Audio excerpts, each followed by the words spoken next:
Hello সবাইকে, আমি পূর্ণিমা আরেকটি ব্লগে আপনাদের সবাইকে ওয়েলকাম। তো আজকে একটা ছোট্ট রেসিপি শেয়ার করব। আজকে সমস্ত মশলা, কিছুই বেটে নেওয়া মশলা নয়, সমস্ত গ্রেট করে নিয়েছি মশলাগুলোকে। তো আজকে একটু ডিম বানাবো। তো ডিমের ঝোলটা আজকে একটু অন্য স্টাইলে করব, কারণ একই বাটা মশলায় আর ভালো লাগছে না। তো দেখো, আমি 6টা ডিম নিয়েছি। তো 6টা ডিমের আজকে ডিমের একটু কারি করব। তো 6টা ডিম আর 3টে আলু নিয়েছিলাম। আলুকে প্রথমে প্রেসারে দিয়ে সেদ্ধ করে নিয়েছি, যাতে গ্যাসটা একটু কম লাগে। তো করার পরে আমি 3টে আলুকে মাঝখান থেকে হাফ করে নিয়েছি। 6 পিস আলু, 6 পিস ডিম।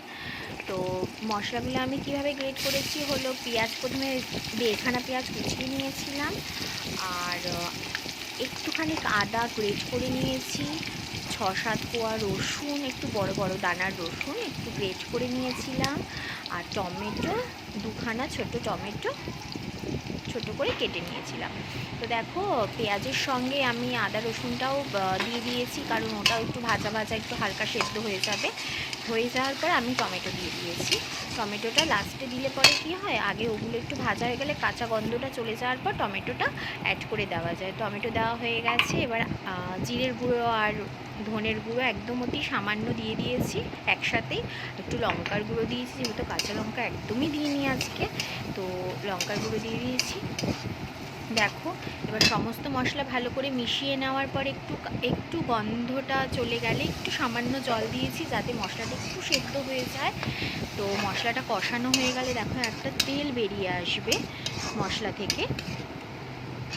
তেলটা বেরোবার অবধি, দেখো তেল বেরিয়ে গেছে, বেরোবা অবধি একটু নাড়তে হবে। তারপরে ডিম আর আলুটা একটুখানি সাথেই কষিয়ে নেওয়ার পরে আমি জল অ্যাড করে দেবো এর মধ্যে।